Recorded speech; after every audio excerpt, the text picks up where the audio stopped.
के आए हैं ईश्वर की शक्ति से, बैठे हैं ईश्वर की शक्ति से, बोल रहे हैं ईश्वर शक्ति से, और व्यापक आकाश एक है। भारत घटाकाश और व्यापक आकाश एक है, किंतु घट की उपाधि के कारण भेद का आरंभ होता है। जैसे एक घड़े में आकाश दिख रहा है, एक पानी का पात्र घट, उसमें आकाश है।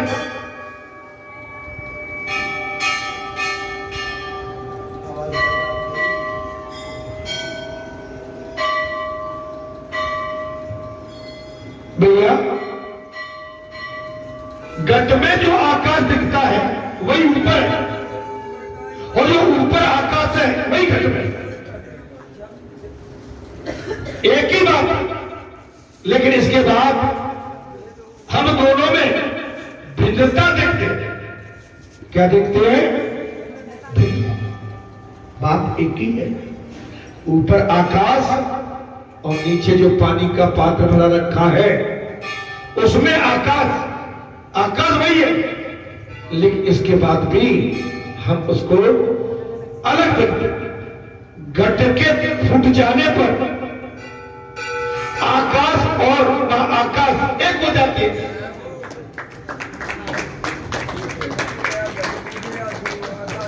अब जैसे घट फूटा, और घट का कोई महत्व नहीं है, जो घट में आकाश दिख रहा था ऐसे ही हम जीव है, मनुष्य है। हम जब इस संसार से विदा होते हैं, हमारी मृत्यु हो जाती है, हमारे अंदर जो अंश है वो परमात्मा में लीन हो जाता है, परमात्मा में लीन। लेकिन हमारे कर्मों को दंड मिलता है। दंड किसको मिलता है? हमारे गलत किए हुए कर्मों। किंतु मिलता तो क्या है? वे एक ही तो है, वास्तविक दृष्टि से वे तो मिले हुए हैं। न मनुष्य भगवान से अलग है, न भगवान मनुष्य से अलग है, दोनों एक। व्यापक चेतन ईश्वर है, व्यापक चैतन्य संपूर्ण जगत का मालिक ईश्वर है। संपूर्ण जगत का मालिक कौन है? तो जब सब ईश्वर के बस में है तो हमारा है क्या? व्यापक परमात्मा है। भारत अविद्या के कारण ये युक्त चेतन जीव है। जीव भी चैतन्य है, लेकिन अज्ञान है। हम अपने आप को ईश्वर से अलग समझते हैं। क्या करते हैं? अलग, क्योंकि ऐसा नहीं है। आपके अंदर ईश्वर है, आपने ईश्वर को, हमने ईश्वर को किनारे लगा दिया है। हम अपने आप को संसारी मानव समझ के और संसार में लिप्त है, जो चाहे तो कर, अदर कर बैठे, कुकृत्य, अधर्म, अनीति, विषमता, कुरीति, माने हम ऐसा मानते ही नहीं है कि हम, हमारे अंदर परमात्मा सब देख, लेकिन हम भगवान को अलग कर देते। अविद्या रूपी आवरण से दूर होने पर जीव शिव को एक मानते हैं। भारत अविद्या रूपी आवरण के दूर होने पर जीव और शिव एक बनते हैं। जब आपका अज्ञान खत्म हो जाए तो आप में ईश्वर में कोई अंतर नहीं है। उपाधि के कारण ही शिव और जीव की भिन्नता है। भासमान होती है। वो वेदांत का सिद्धांत है। ये जीव अंश नहीं बन सकता, ये जीव अंश नहीं बन सकता, अंशी है। यदि अंशी में से अंश विभक्त हो जाता है तो अंशी का स्वरूप खंडित हो जाता है। बात को समझिए बात। यदि अंशी में से अंश विभक्त हो जाता है माने बट जाता है तो खंडित हो जाता है। हम अपने आप को अलग क्यों कर लें जबकि हमारा पूरा सिस्टम ईश्वर के साथ, ईश्वर के साथ। जैसे आपका टीवी, आपका फ्रिज, महाराज आपका एसी, एसी है, रिमोट का है सिस्टम में, रिमोट से आप रिमोट को अलग कर दीजिए, डिस्कनेक्ट, तो आपका टीवी ऑन नहीं होगा, एसी ऑन नहीं होगा, नहीं होगा।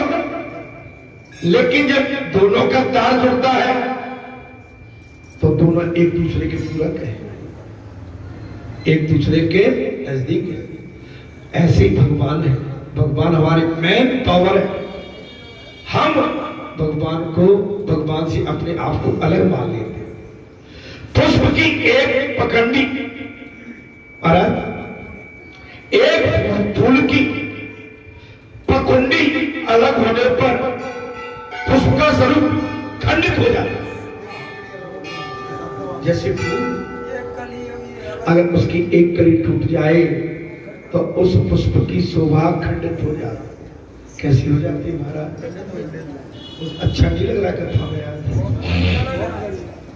थोड़ा गला तो बैठा हुआ है मेरा, लेकिन फिर भी मैं कहने की कोशिश कर रहा हूं। अंशी में से अंश अलग होने पर अंशी का अखंडित स्वरूप टूट जाएगा, फिर अखंड नहीं रह पाएगा। अगर उसी पुष्प में से एक कलियां टूट के नीचे गिर गई तो जो उसकी आकृति थी, आकार था, वो खंडित दिखेगा, अच्छा नहीं लगेगा। अतः शंकराचार्य कहते हैं कि जीव अंश जैसा है। जीव कैसा है? अंश जैसा। ईश्वर ऐसे नहीं कि जिसका विभाजन किया जा सके, वे व्यापक चेतन है। ईश्वर कैसे है?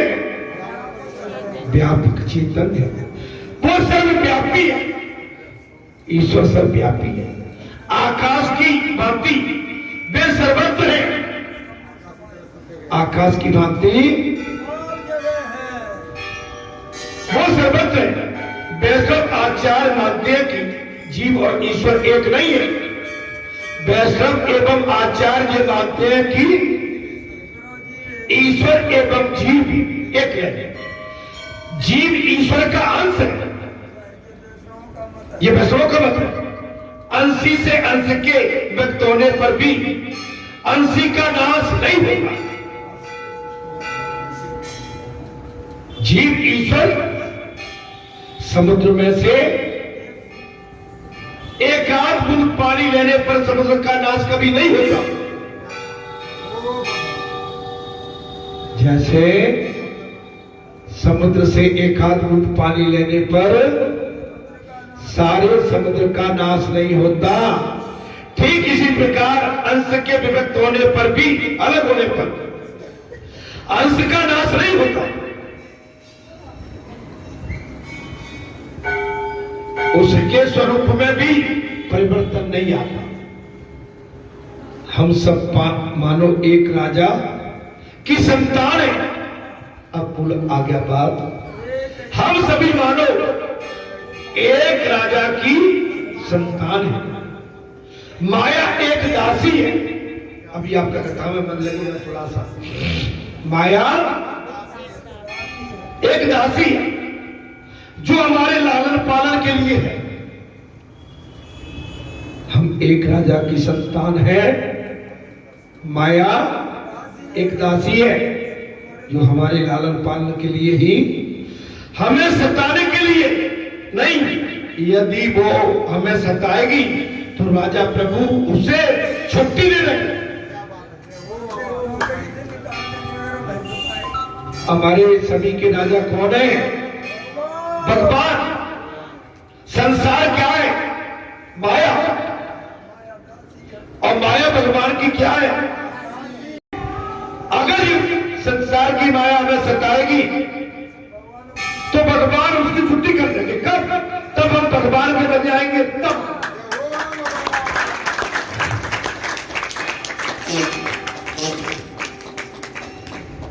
और माया ठगने के बने रहे तो फिर कुछ भी नहीं हो सकता। लेकिन आजकल तो माया के चक्कर में सब पड़े, सबके पैरों में बेड़ी माया ने डाल रखी।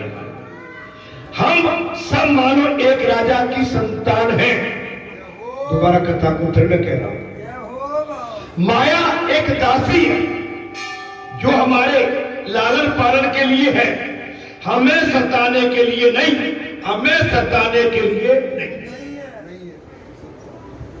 माया हमें सताने के लिए नहीं। यदि वो हमें सताएगी तो राजा प्रभु उसे छुट्टी दे देंगे। अगर पक्के आप वैष्णव हरि भक्त हैं तब, और संसारी भक्त हैं तो संसार के चंगुल में पड़े। परमात्मा के साथ घनिष्ठता से प्रेम करेंगे। अब आ गई बात, परमात्मा के साथ घनिष्ठता से प्रेम करोगे तो माया का बंधन छूट जाएगा।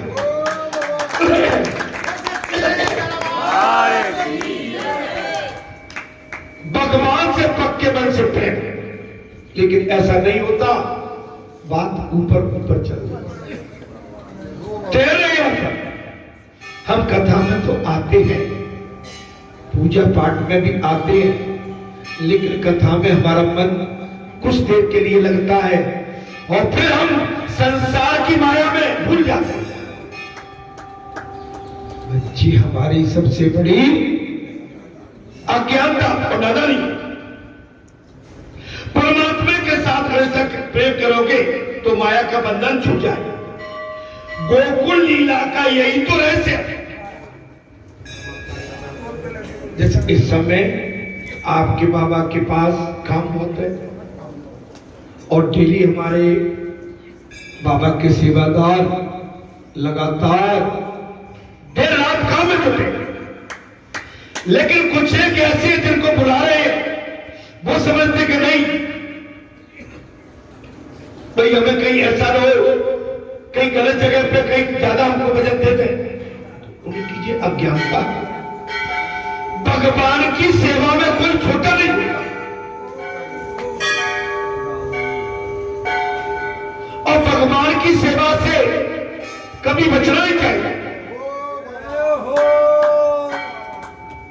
अब कोई कहे कि भाई राकेश ही क्यों लगा है, और मैं कह रहा हूं भाई डॉक्टर आप भी जुड़ जाओ यहां पर, मैं उधार दे रहा हूं। लेकिन डॉक्टर कह के मैं क्यों जाऊं? ठीक है, नहीं, ये तो मौका मिला है। जैसे बाबा कहता है ना कि डॉक्टर साहब इस समय लगे रहो, तो लगे रहो। बाबा ने कभी किसी बच्चे से कहा कि भैया आते जाते रहो, तो उस दिन से वो बच्चे दिखी नहीं गए। उनको लगा कि पता नहीं बाबा हमें क्या दे देंगे। अरे मेरे पास तो बहुत बच्चे हैं।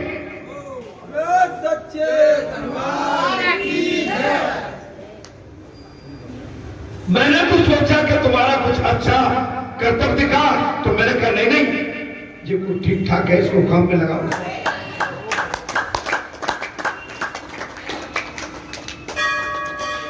अब भूले भैया नहीं आए पकड़ में तो क्या कर। उस दिन तो सब परिवार कह गया, नया लैब खुल गया अपनी आशीर्वाद, पूरा परिवार लैब खुल गया अपनी आशीर्वाद। अरे भैया बुरा मत मानो, मैं कैसे उदाहरण दिया, सेवा का भाव। इस समय काम बहुत है। आप मेरे जो बेटा वाले भैया बैठे वैसे तो बहुत, कभी टाइम निकाल के आए, कभी घंटे तो घंटे का टाइम निकाल।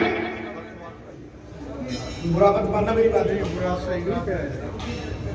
हम केवल देखने के लिए नहीं, हम कुछ करने के लिए और कराने के लिए। बेटा वाले भैया बुरा नहीं माने, मैं उदाहरण दे रहा हूं, मैं समझा रहा हूं। आपको करना पड़ेगा, काम नहीं करोगे तो समझ में आ जाता कि नहीं भाई ये तो आगे पीछे वाली है। बुरा तो नहीं लग रहा।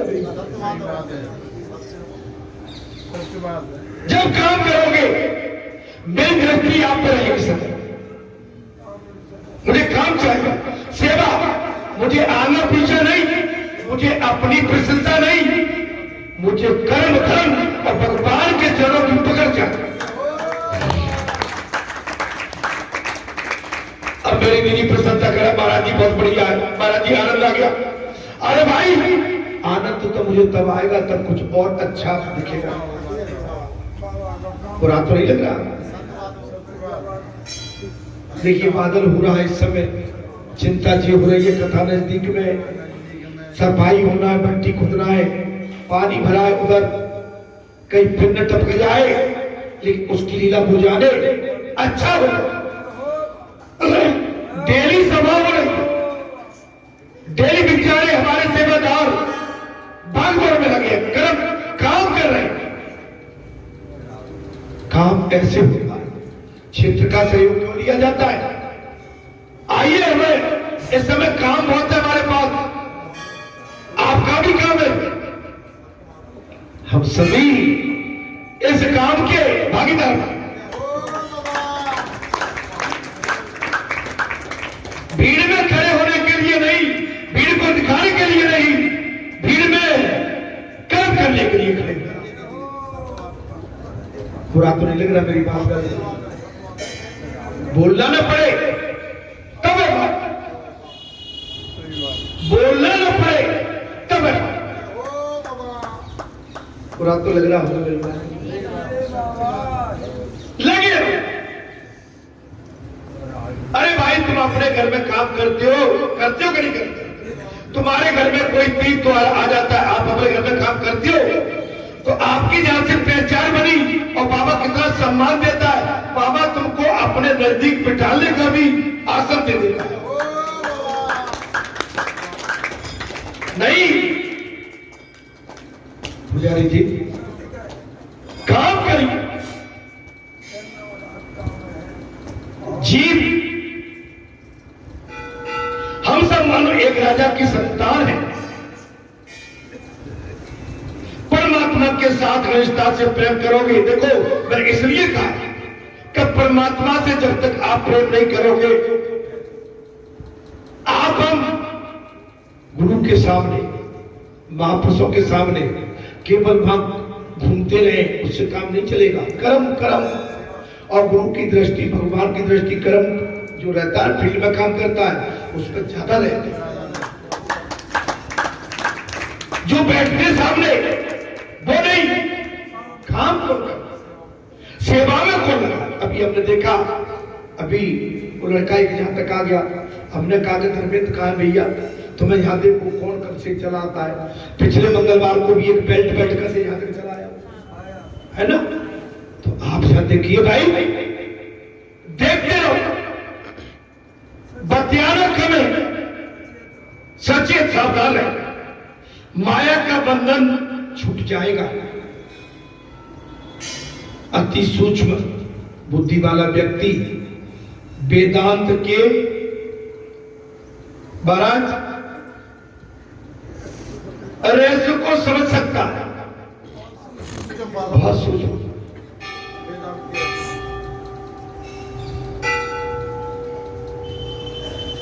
भगवान सुखदेव कहते हैं, चाहे जो भी समझा या माना जाए, किंतु मुक्ति मन को मिलती। चाहे कोई कुछ भी कहे, मुक्ति मन को मिलती, आत्मा को नहीं, आत्मा को नहीं। इस समय हमारे पास बहुत काम है, करके लगे रहो। अभी देखिए अगला गुरुवार आ रहा है ना, अगले गुरुवार से 2 गुरुवार बीच में पड़ेंगे, तीसरे में तो लगभग के कथा है। अब महीने की बात नहीं, महीने के भीतर की बात आ गई।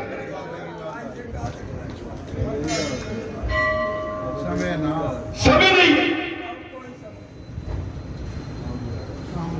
आत्मा तो केवल नित्य युक्त है। जीव को ईश्वर रूप मानो अंश, किंतु वो आत्मा से भिन्न है। सुख और दुख का अनुभव मन को होता है। सुख और दुख का अनुभव मन को होता है, आत्मा को नहीं होता। आत्मा को नहीं, फिर भी आत्मा पर उसका आरोप लगता है। असर तो आता है ना। परिचित को मात्र 7 दिन में मुक्ति प्राप्त करानी है। भगवान सुखदेव ने कहा मात्र 7 दिन में मुक्ति करा।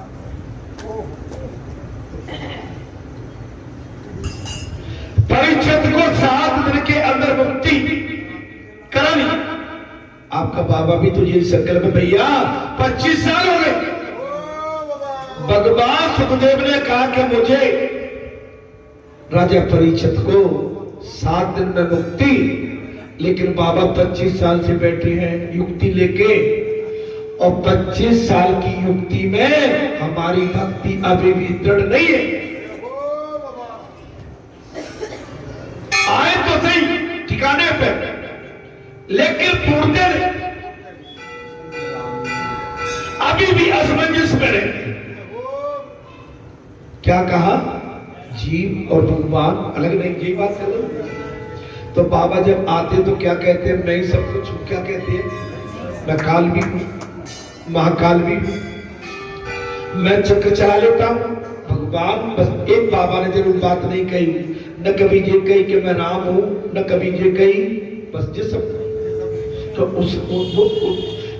ये शब्द कहने की क्षमता, ये कहने की क्षमता किसी में है नहीं, क्योंकि राम के ऊपर कोई है नहीं। श्री राम के ऊपर हे संतो महात्माओ, सुही जानत है देव जनाई, और जानत तो मैं अगर छोटे शब्द में बोलूं ना महाराज, आवाज नहीं जाती माइक। आप देखो, तुमने मेरे गले का कचूमर बना दिया राकेश, और तुम इधर उधर करकुरु के कुछ नहीं है, ऐसा करकुरु के फिर मेरी तरफ देखने लगे। परिचय मात्र 7 दिनों में मुक्ति दिला। यदि उनका मन श्री कृष्ण के सिवाय अन्य किसी भी वस्तु से न लगे तो उसे मुक्ति मिलने की संभावना है। मुक्ति उसे मिलती है जिसका मन मर जाता है। मुक्ति किसे मिलेगी? जिसका मन मर जाता संसार से। पूर्व जन्म का शरीर चाहे मर गया हो, किंतु पूर्व जन्म का मन लेकर जीव आत्मा इस जन्म में आई है। महाराज, मन यदि संसार विषयों का चिंतन छोड़ दे, मन यदि संसार विषयों का पूज रही है छोड़ दे, तो वो ईश्वर में लीन हो सकता है। कृष्ण कथा का आकर्षण मन को ईश्वर में लीन कर सकता है। मन को संसार के विषयों की ओर से हटाकर कृष्ण लीला में लगा।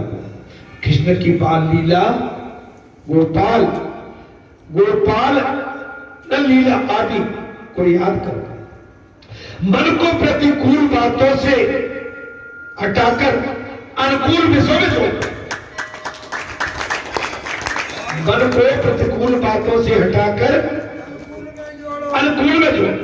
प्रतिकूल होता है विरोधाभास, संसारी वातावरण। इस कथा का हेतु भी वही है। इस कथा से ज्ञान और वैराग्य बढ़ते हैं। इस कथा से क्या बढ़ता है महाराज? ज्ञान एवं वैराग्य। इस कथा के श्रवण से मनुष्य को प्रवृत्ति से छुटकारा पाने को मन हो जाता। अगर इस कथा को आप सुन लेंगे, ये 10वां स्कंद महत्वपूर्ण है, अभी प्रारंभ है, इसमें आनंद आएगा। अभी तो केवल 10वें स्कंद की प्रस्तुति है। क्या है? प्रस्तुति। भागवत की कथा ज्ञान, वैराग और कथा प्रेम बढ़ाने वाली। भागवत की कथा कैसी है? कथा ज्ञान, वैराग और कृष्ण प्रेम बढ़ाने वाली। भागवत की कथा श्रोता को कृष्ण में पागल बना दे। भागवत की कथा श्रोता को कृष्ण प्रेम में पागल बना दे। अगर सच्चे मन से इस कथा का कोई श्रोतान कर ले तो उस जीव को ये भागवत कथा भगवान श्री कृष्ण के प्रेम में पागल बना दे।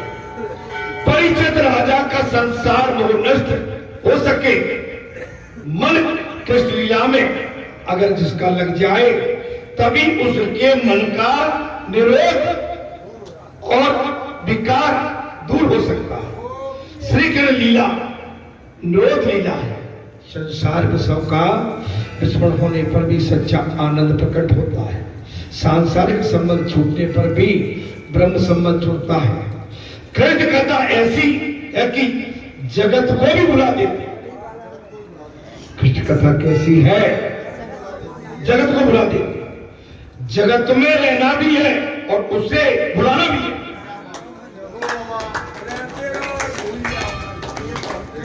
कथा में प्रसंग आ गया। हे श्रोताओं, हमें जगत में रहना भी है और उसे भुलाना भी। संसार को छोड़कर कहां जाओगे? संसार को छोड़ के कहां जाओ?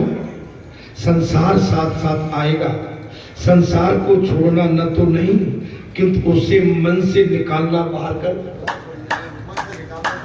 संसार को छोड़ो मत, लेकिन संसार को अपने मन से बाहर कर दो।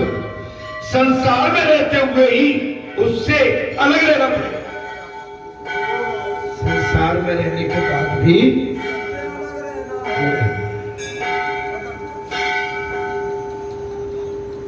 भागवत की कथा भूख प्यास और सांसारिक झंझटों को भुला देती है।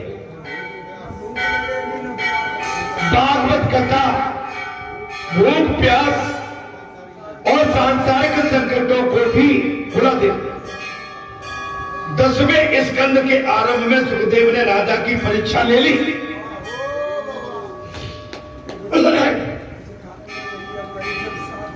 10वें स्कंद के आरंभ में भगवान सुखदेव ने राजा की परीक्षा ली। 5 दिनों में एक आसन पर बैठे। पहले एक आसन पर बैठना सीखे। हिलो डुलो मत, सावधानी से एक आसन पर बैठकर कथा सुन। यदि कुछ जलपान करना है, खाना पीना है तो कर सकते हैं।